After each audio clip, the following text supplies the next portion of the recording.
Како според вас треба да се регулира криптопазарот?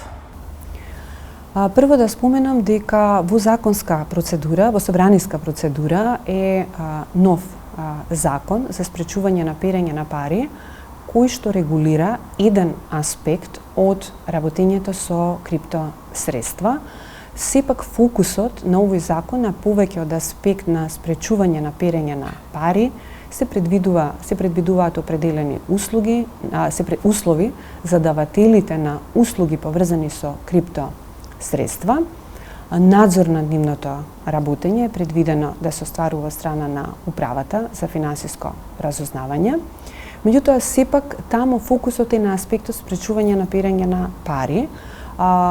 Нашето мислење како Народна банка е дека сепак треба да има посеопфатно регулирање на овој сегмент, да се стави, значи во одредена правна рамка, да има јасни правила на игра во овој сегмент, бидејќи за сега овој сегмент е нерегулиран, а реално штом не е регулиран, секако не е забранет, меѓутоа реално постојат и ризици од работењето, постојат можности за голема заработка, но можности за голема загуба, затоа и ние како Централна банка во нашата комуникација со јавноста јасно комуницираме дека ова не е забрането. Тргувањето не е забрането, но самото по себе носи ризици за кои што треба да е секој еден свесен, секој еден поединец кога ќе носи одлука за инвестирање.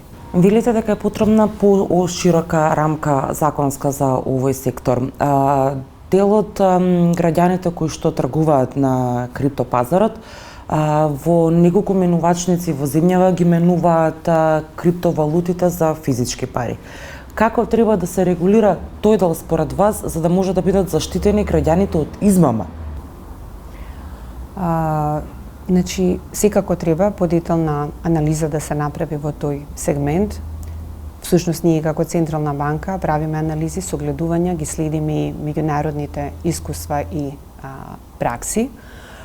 Менувачкото, кога споруваме за размена на криптосредства во други валути, без оглед дали е домашната или странски валути, тоа не е менувачко работење, според нашата одлука за менувачко работење и не подлежи всушност на регулативата тековна која што има Централната банка, ниту тој сегмент подлежи на контрола од страна на Централната банка, бидејќи не е менувачко работење според дефиницијата во регулативата.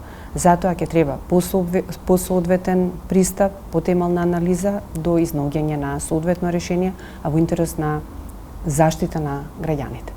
Дали тоа значи дека одредени менувачници кои што именуваат на граѓаните физички пари за криптовалути незаконски го прават тоа?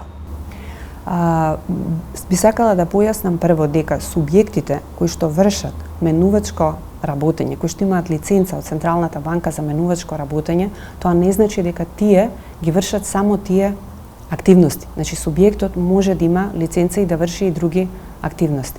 Јас се фокусирав на менувачкото работење. Значи, размената на криптосредства во други валути всушност не подлежи под дефиницијата на менувачко работење.